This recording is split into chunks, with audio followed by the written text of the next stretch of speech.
السلام علیکم ورحمۃ اللہ وبرکاتہ۔ اعوذ باللہ من الشیطان الرجیم، بسم اللہ الرحمن الرحیم۔ درود پاک پڑھیں، اللہم صلی علی سیدنا مولانا محمد وعلی آلہ وصحبہ وبارک وسلم علیہ صلاۃ و سلام علیک یا رسول اللہ۔ نماز پڑھنے کا طریقہ آپ حضرات سماعت کر چکے۔ اب نماز میں عورتوں کے چند خاص مسائل ہیں، اس کو آپ سماعت کر لیں۔ عورتوں کو چاہیے کہ تکبیر تحریمہ یعنی اللہ اکبر کہتے وقت مردوں کی طرح کانوں تک ہاتھ نہ اٹھائیں۔ جیسے مرد حضرات کانوں کی لو تک ہاتھ اٹھائیں گے، عورتیں کانوں تک ہاتھ نہیں اٹھائیں گی، صرف مونڈھے تک۔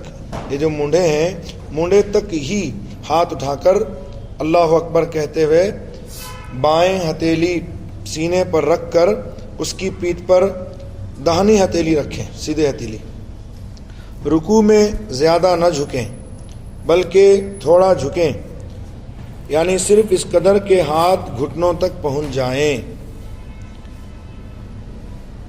اسی طرح عورتیں رکوع میں پیٹھ سیدھی نہ کریں اور گھٹنوں پر زور نہ دیں، بلکہ محض گھٹنوں پر ہاتھ رکھ دیں اور ہاتھوں کی انگلیاں ملی ہوئی رکھیں اور پاؤں کچھ جھکا ہوا رکھیں۔ تو مرد حضرات کیسے رکوع کریں گے کہ بالکل پیٹھ اور سر دونوں برابر ہو، اور ہاتھوں سے گھٹنوں کو اچھی طرح پکڑ لیں، اور ہاتھ اور پاؤں ٹیڑھے نہ ہوں بلکہ پاؤں بھی سیدھے ہوں اور ہاتھ بھی بالکل سیدھے ہوں، اور دونوں ہاتھ سے دونوں گھٹنوں کو مضبوطی سے پکڑ لیں اور انگلیاں کھلی ہوئی رکھیں، سر اور پیٹھ دونوں برابر ہو۔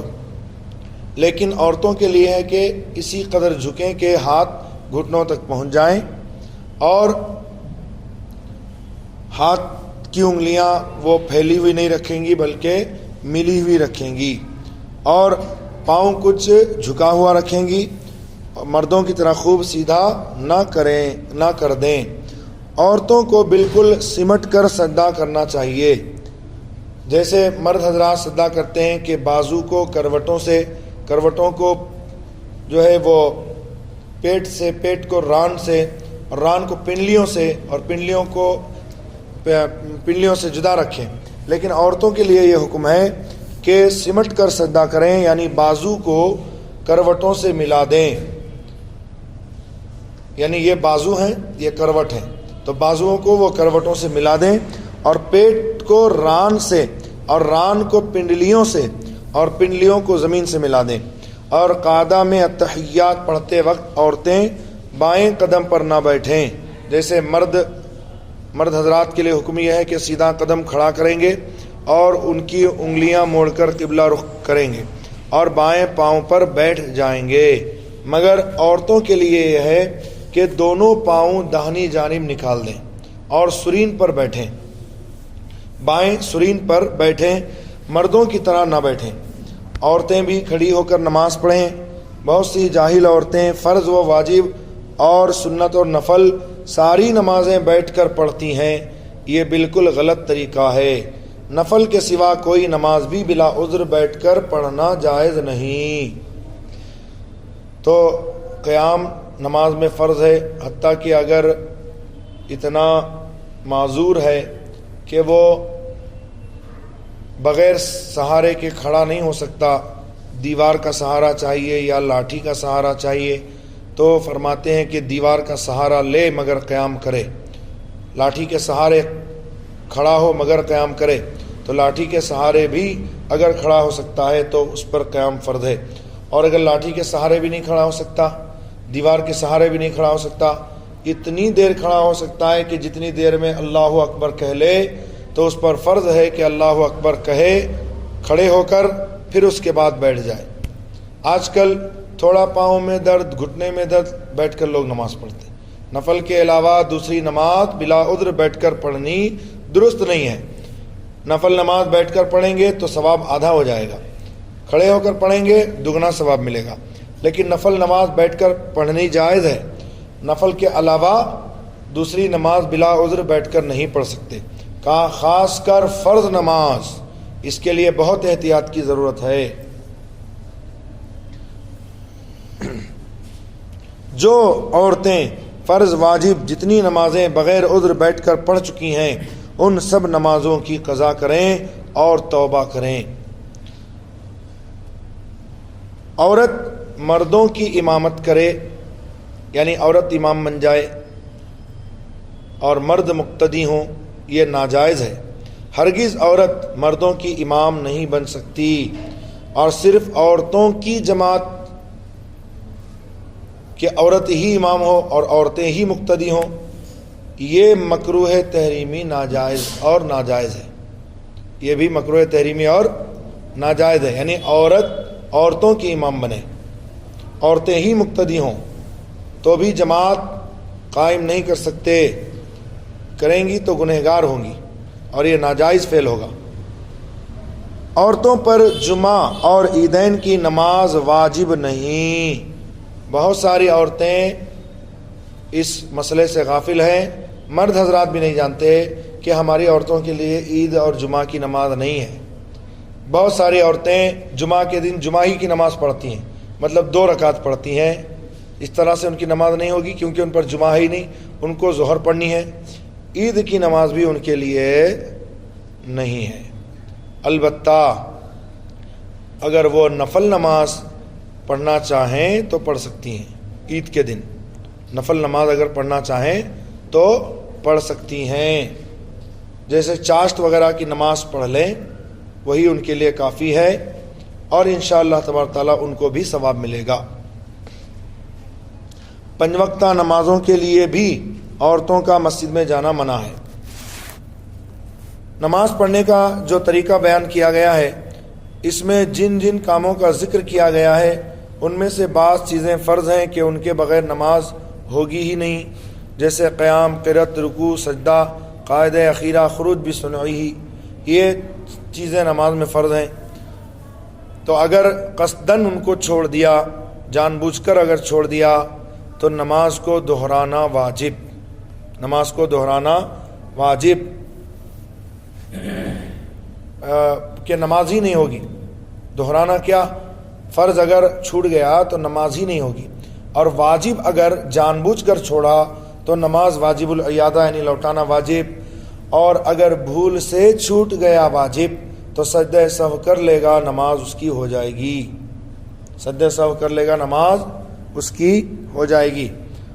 مثال کے طور پر سورہ فاتحہ ہر رکعت میں ایک ہی مرتبہ پڑھنا واجب ہے۔ اگر تنہا نماز پڑھ رہا ہے ایک ہی مرتبہ سورہ فاتحہ پڑھنا واجب ہے، تو اگر بھول کر ڈبل بار سورہ فاتحہ پڑھ لیا تو سجدہ سہو کر لے گا، نماز ہو جائے گی۔ جان بوجھ کر کرے گا تو نماز کو دہرانا پڑے گا۔ قاعدہ اولا یہ واجب ہے نماز میں، قاعدہ اولا نماز میں واجب ہے۔ 2 رکعت 4 رکعت والی نماز میں دوسری رکعت پر جو قاعدہ ہوتا ہے اس کو کہتے ہیں قاعدہ اولا، چاہے 3 رکعت والی نماز میں جو 2 رکعت پر قاعدہ ہوتا ہے اس کو کہتے ہیں قاعدہ اولا۔ تو اگر یہ بھول سے چھوٹ گیا تو سجدہ سہو واجب کہ آخر میں سجدہ سہو کر لے گا، نماز ہو جائے گی۔ جان بوجھ کر چھوڑا تو نماز دہرانی پڑے گی، اور اگر فرض چھوٹ گیا تو نماز ہوگی ہی نہیں، چاہے جان بوجھ کر چھوڑے چاہے بھول کر چھوڑے، نماز ہوگی ہی نہیں سرے سے۔ اور بعض باتیں سنت مؤکدہ ہیں کہ ان کو چھوڑنے کی عادت گناہ ہے، ان کو چھوڑنے کی عادت گناہ ہے، اور بعض مستحب ہیں کہ ان کو کریں تو ثواب، اور اگر نہ کریں تو کوئی گناہ نہیں۔ اب ان باتوں کی کچھ وضاحت ہے، آپ غور سے اس کو سماعت کر لیں۔ فرائض نماز 7 چیزیں نماز میں فرض ہیں، اگر ان میں سے کسی ایک کو بھی چھوڑ دیا تو نماز ہوگی نہیں۔ تو بعض کتابوں میں فرائض نماز 6 لکھے کہ تکبیر، جنہوں نے 7 کہے انہوں نے تکبیر تحریمہ کو بھی وہ شمار کیا فرائض میں سے، اور جن کے نزدیک فرائض نماز 6 ہیں تو انہوں نے تکبیر تحریمہ کو اس سے الگ کر دیا اور شرائط نماز میں اس کو شامل کیا۔ تو بہرحال فرائض نماز 7 ہوں یا 6، اگر آپ تکبیر تحریمہ کو شرائط میں مانیں گے تو 6، اگر شرائط میں نہیں مانیں گے فرائض میں شامل کریں گے تو 7۔ اگر ان میں سے کوئی ایک چیز بھی چھوڑ دیا تو نماز نہیں ہوگی ہی نہیں۔ نمبر 1 تکبیر تحریمہ یعنی اللہ اکبر سے نماز شروع کرنا. تو جو جماعت قائم ہونے کے بعد آیا، امام رکوع میں تھا، یہ شامل ہوا، تو اب پہلی تکبیر اس کو کہنی ہے تکبیر تحریمہ. نیت کر کے پہلی تکبیر اللہ اکبر کہنا ہے، اگرچہ ہاتھ نہ باندھے. اگر اتنا وقت ہے کہ ہاتھ باندھ کے ثنا پڑھ لے گا اور امام رکوع سے سر نہیں اٹھائے گا اور یہ رکوع میں شامل ہو جائے گا تو ثنا پڑھے اور شامل ہو. ثنا پڑھے. اور یہ پہلی رکعت کی بات میں کر رہا ہوں. پہلی رکعت کے رکوع میں اگر آپ آئے کہ رکوع میں امام صاحب تھے، پہلی رکعت کا رکوع تھا، اگر آپ کو معلوم ہے کہ امام رکوع میں دیر کرتا ہے اور آپ ثنا پڑھ کر کے رکوع میں شامل ہو جائیں گے تو آپ کو تکبیر تحریمہ کہنا ہے، اللہ اکبر، ہاتھ باندھنا ہے، ثنا پڑھنا ہے، پھر دوسری تکبیر رکوع کی کہہ کر اللہ اکبر کہہ کر رکوع میں جانا ہے. اور اگر آپ کو پتا ہے کہ میں جب تک ثنا پڑھوں گا امام رکوع سے سر اٹھا لے گا تو اب آپ کو ثنا نہیں پڑھنا ہے، اللہ اکبر ایک تکبیر تکبیر تحریمہ کی کہنی ہے اور دوسری تکبیر اللہ اکبر کہہ کر رکوع میں جانا ہے. سمجھ رہے ہیں آپ؟ اور اگر دوسری رکعت میں آپ آئے تو اب آپ کو ثنا نہیں پڑھنا ہے، کیونکہ ثنا تو آپ اپنی پہلی والی رکعت جب پڑھیں گے امام کے سلام پھرنے کے بعد، جب آپ کھڑے ہوں گے نا تب آپ کو ثنا پڑھنا ہے. لہٰذا دوسری رکعت میں آئے تو آپ کو ثنا پڑھنا ہی نہیں ہے، بلکہ ایک تکبیر تکبیر تحریمہ اللہ اکبر اور دوسری تکبیر رکوع کی کہہ کر آپ رکوع میں چلے جائیں. تکبیر تحریمہ کا مطلب یہ ہے، نمبر 1 تکبیر تحریمہ، دوسرا قیام، نمبر 3 قرأت، نمبر 4 رکوع، نمبر 5 سجدہ، نمبر 6 قاعدہ اخیرہ، نمبر 7 خروج بسنعہ یعنی کوئی کام کر کے، مثلا سلام یا کلام کر کے نماز سے نکلنا. سلام یا کلام کر کے. تو اگر سلام پھیرا اللہ السلام علیکم ورحمۃ اللہ تو نماز سے باہر ہو گیا. اگر کلام کر لیا تو کہتے ہیں نماز دہرانا واجب. کسی سے بات کر لیا اور بات کے ذریعے سے نماز کو توڑا.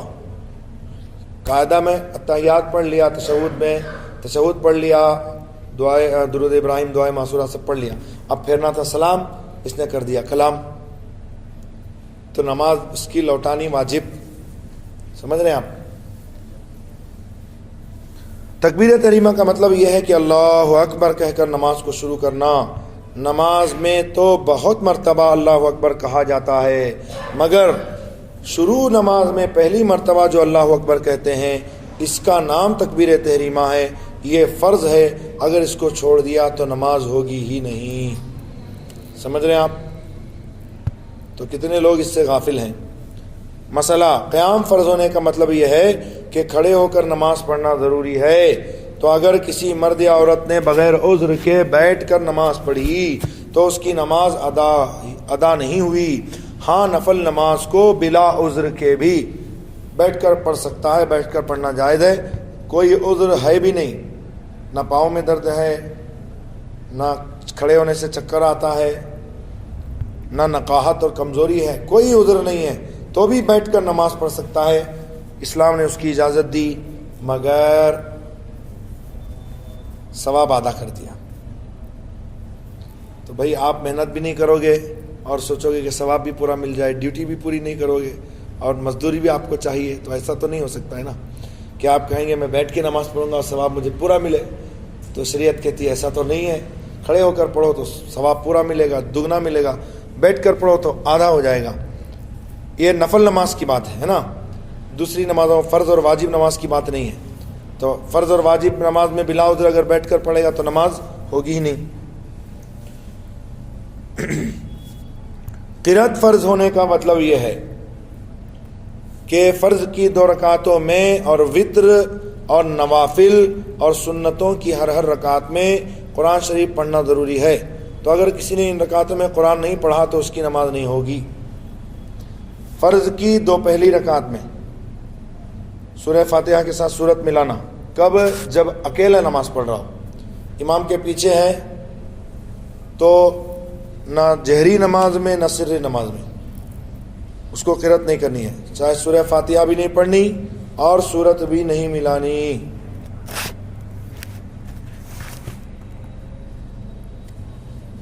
اور باقی سنتوں اور نفل کی اور واجب کی ہر رکعت میں سورہ فاتحہ کے ساتھ سورت بھی ملانی ہے۔